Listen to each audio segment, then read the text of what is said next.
Hey everybody, welcome to this week's episode of Heat Seeker Outdoors. We're now getting into our trapline series, the Apex Predator, and it's been kind of a rocky year.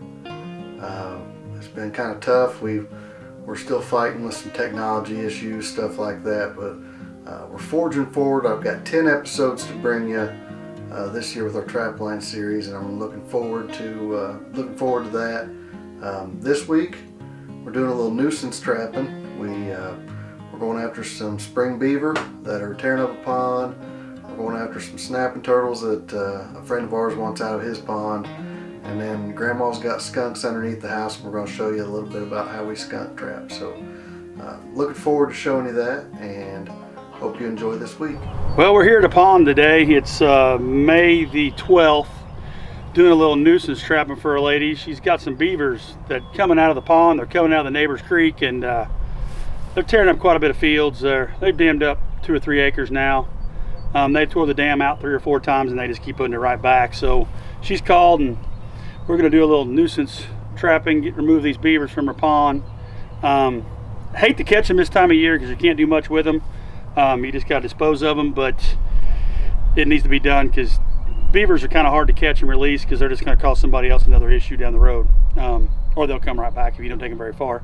And here in Indiana, we have to release in the same county we catch, so it's not allowing us a lot of movement on these beavers. It'd be great for return business, I guess. Yes, it would. We could turn them loose down the road and come right back. But she's all excited about catching them. I think we can catch them all in 2 or 3 days. I don't think there's that many, but 3 beavers can do a whole lot of damage in a week. Yep, so they're tearing it up pretty good, so we're going to get at it, quit talking. All right, let's go.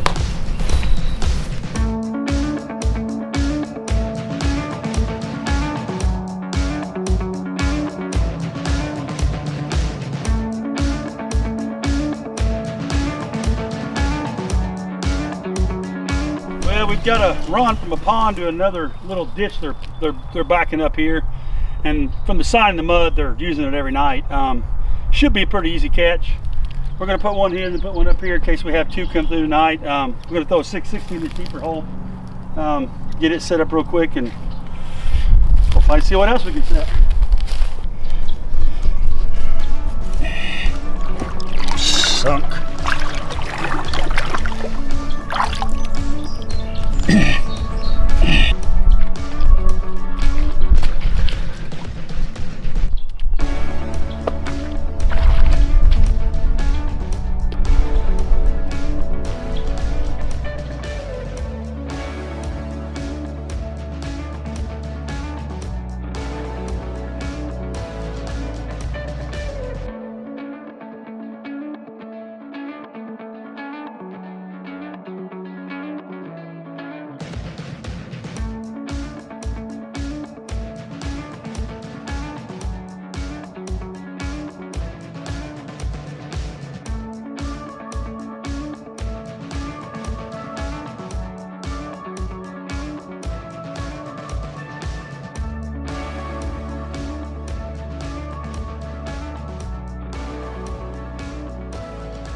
Part of it.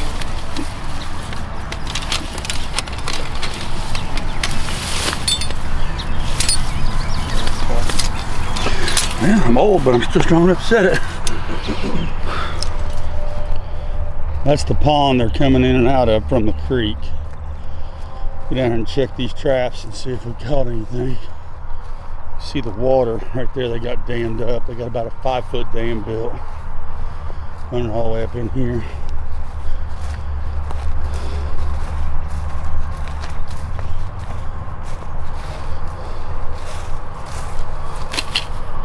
You see the run going in the pond. It's pretty self-explanatory. They've got it grooved in, and we've got one.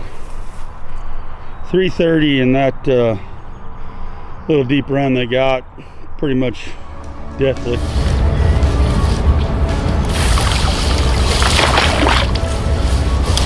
Not a huge beaver, but they can do a lot of damage.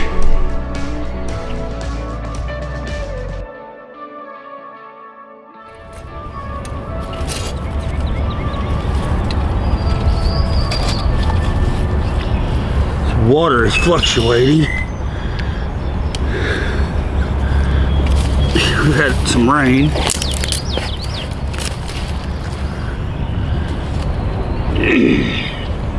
And that's set back.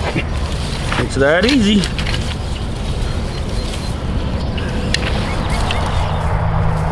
Well, we only caught one last night, but we've only got like 6 traps out. So there's not a whole lot of beavers. I'm gonna say 2 or 3, maybe 4 in here, which can do a lot of damage.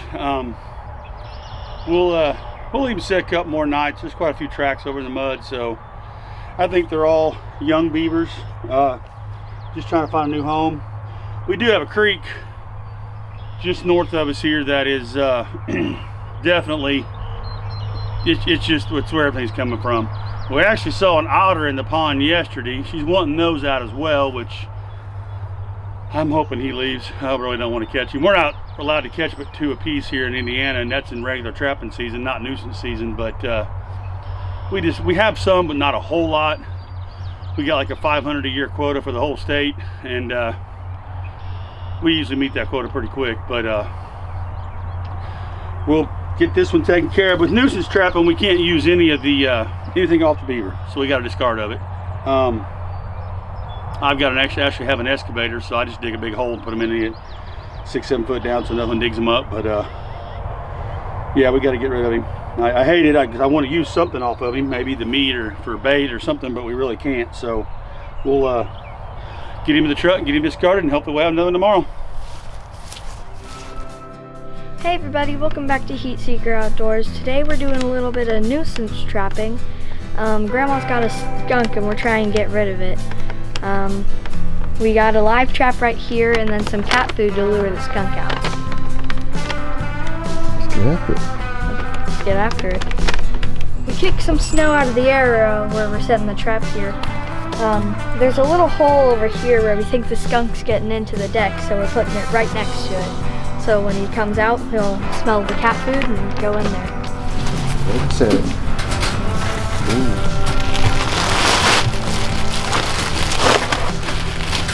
That little heathens gave me misery. Not to poke his eyeballs out.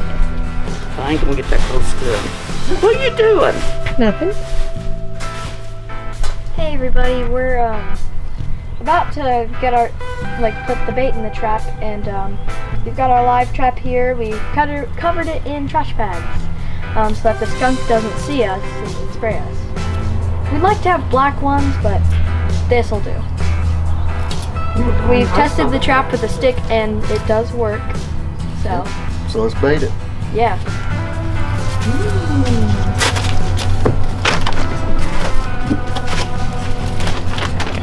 Kind of nice thing about putting the bag on is you just pour the bait in.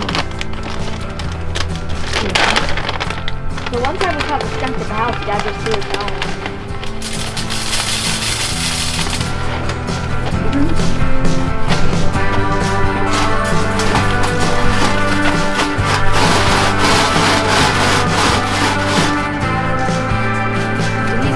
Right out there.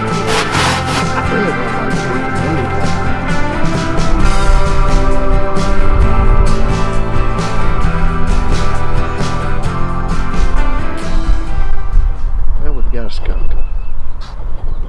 And the bad news is there were 2 more with it. So we're going to try to get this. We're taking our sheet. He shredded our trash bags, which we were kind of thinking was going to happen. You should hold this sheet.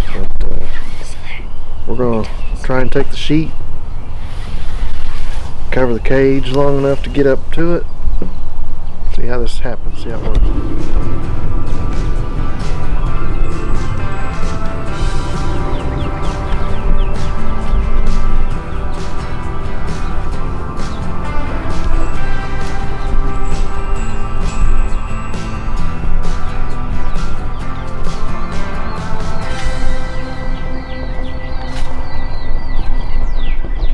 Covered. I think take him to that back corner back there and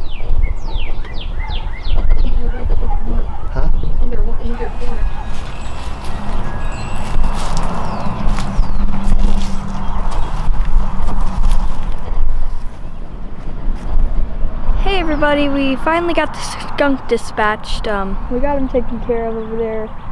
Got a sheet over him so he didn't spray us when we tried to grab him, but Grandma saw 2 more go under, I think, her neighbor's deck, so we're gonna set the trap again and try and get the other ones so that they don't get under Grandma's house again.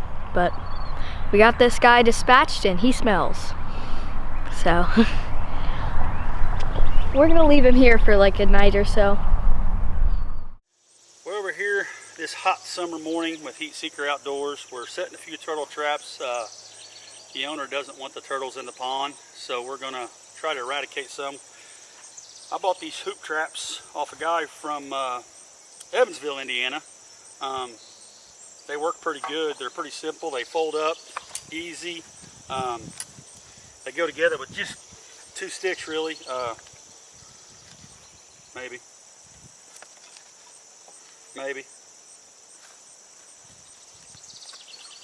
I put you on the spot and you can't. Yep, I done set 4. Well, if I kicked them bluegills, I thought they was after me.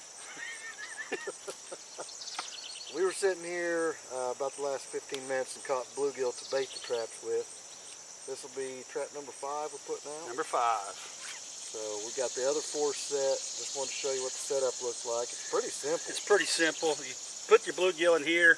It's like, if you've ever fished a lot, you'll see you've had bluegill on a stringer or something, they flutter. The turtle comes in, he'll just slide between this net and he falls down the bottom and he's caught. He can't get out. Leave the rear end of the trap up out of the water. That way he can get air and he's not dead. And you can just take him from this pond and we can transplant him to the river or creek or anywhere else. The bluegill slide in pretty simple. Got a little carabiner just to hang them. I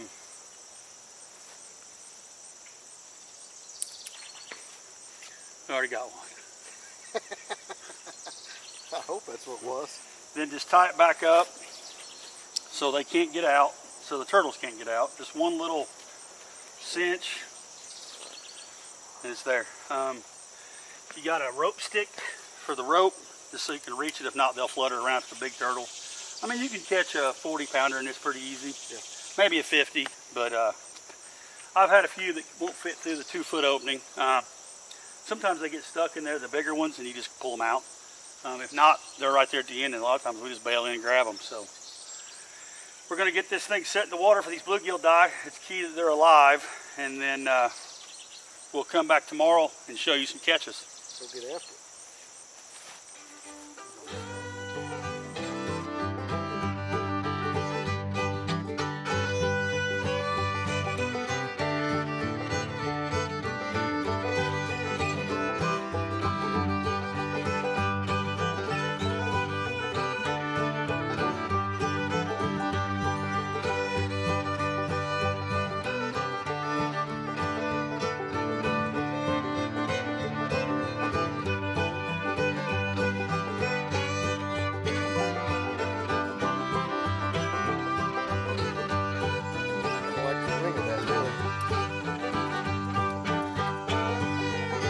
I kind of like the sound. Yeah, well, these are 2-foot openings.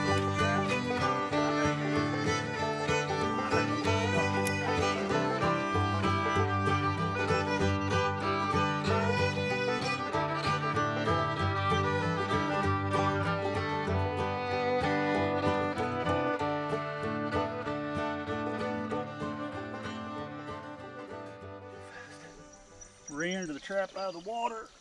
Stake just so the turtles can't roll around. Trap set. Just wait till tomorrow and see how many we got. Well, we're here with Heat Seeker Outdoors. Gonna check our turtle traps this morning. They had a pretty good soak. Usually a couple days. That's pretty. We'll catch the majority in a smaller pond like this. You're never gonna catch them all, but the owner was concerned about seeing so many when he was out fishing and stuff. He wanted to get some out. Yeah. And so we're going to take a few out for him. Check the traps this morning. I know we've got one, and then I think we've missed one. I see a turtle out there floating his head on the water, so we'll get him tonight. But hopefully our bait's not all dead and we can use the same bait. We don't have to catch fish this morning. Yeah, rough day catching fish. Yeah, rough day when you got to catch fish. All right, let's get going. We're using one of our nappa bags, old fur bag, using it to pack the turtles today. There's too many, we'll be dragging them. I don't think we're going to put any fur in there today, but you never know. The cage is moving. I think. Maybe it was just... I'm going to get muddy. Ooh. Easy.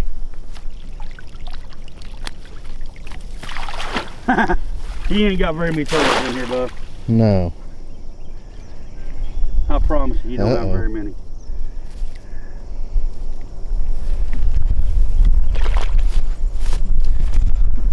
Strike one. Strike one. When there's a lot of turtles, they're full. I can't reach the string. Oh, we got a couple good ones. Couple good snappers. We got 3 good About snappers. 4 of them. There are 4 in there? Yeah, there's 4 in there. There's 2 good ones in there. Yeah. Well, maybe I lied. Maybe he's got some turtles.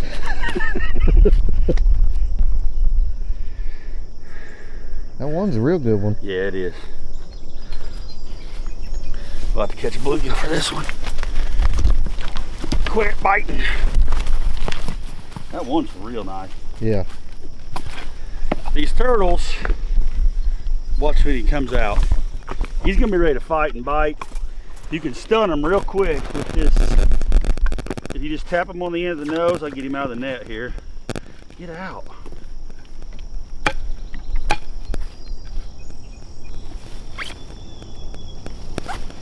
That's a pretty good turtle. Stinky. Boy, they stink. Then they don't fight you when you got multiples in. Stinking son of a gun.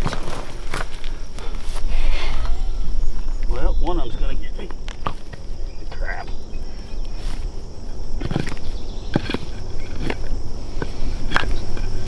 That just shows you this clean, pretty pond. Knocked him silly. Come here. Watch that one's head. Huh? Watch that other one's head.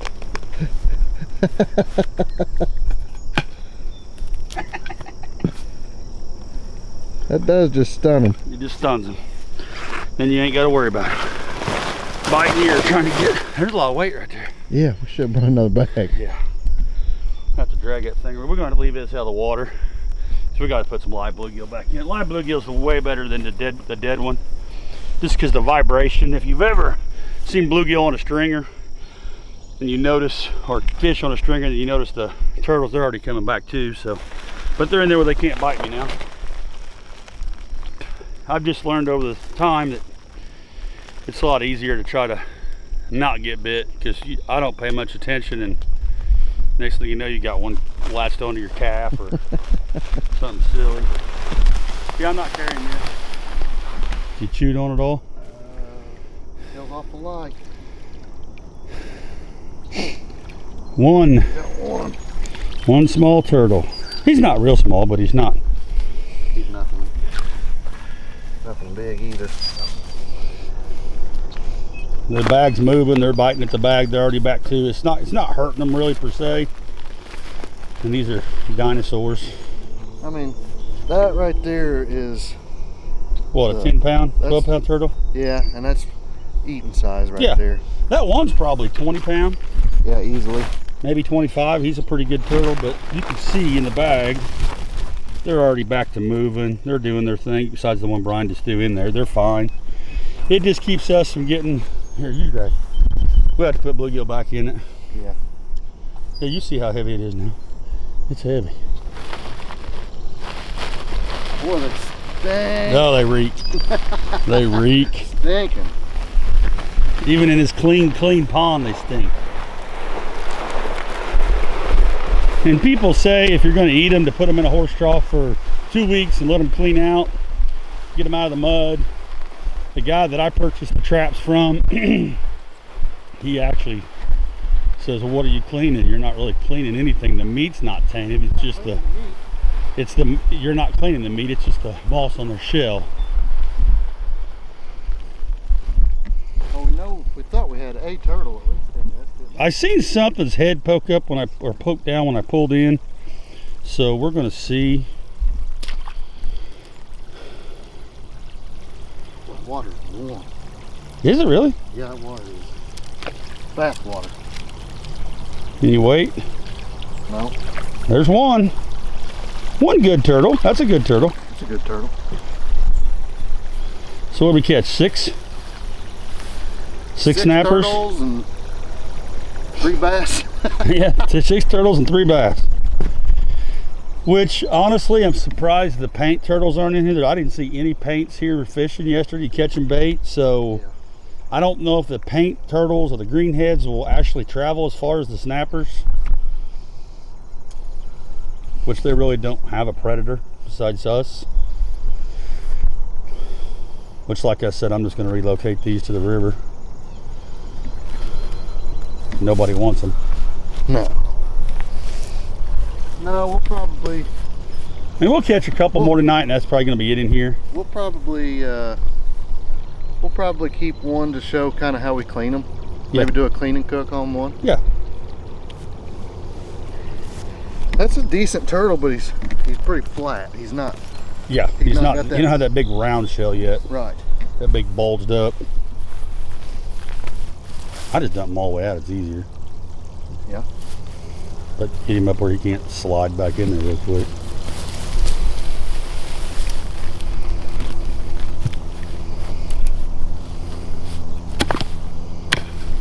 Done. And Brian's not hitting him very hard. No, I mean, it doesn't take much to stun him. But now you can see, I mean, if you want to get a picture with a kid holding the turtle that you're afraid it's going to get bit, I mean, that turtle's limp. He's just done knocked out for just a minute, 60 seconds, 90 seconds, and he's right back to full madness. Yep. Well, we caught 6 this morning. We had 5 traps out, so that's not real good numbers actually. No. All of them were snappers, so that's kind of what we wanted to target getting out of this pond for our friend here. But you know, we got a couple pretty good sized ones. All of them are good eating size. So I'm gonna go ahead and we're gonna get them taken care of so Scott doesn't get me bit here anytime soon, because I know he wants to. No, not by that. That's gonna hurt. Some of those crazy guys letting them bite them on purpose, I'm out. No. I've been bit before and it's been an accident and it's not fun. No. Alright everybody, so before we go this week, we kind of wanted to show you another option. This is our go-to option for trapping skunks. This is from Z-Traps. It is a spray-proof skunk trap, and it works really well. It's efficient. Pick them up, Hoosier Trapper Supply, in their online store or in person there. They're kind of expensive, but for what they are, they're really worth the extra money. You know, we get our traps spread out all the time, so we have to use live traps occasionally, but if we need something for sure, this is our go-to. But they're really easy to set on the back side of it. It's just got a pin. Put your food in here. That pin goes back in.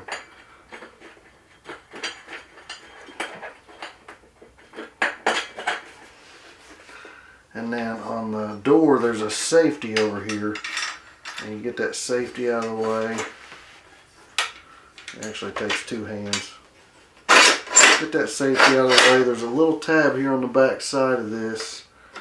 And that just sits right there on that. There's a 2-prong trigger in there. You can kind of see the hole there.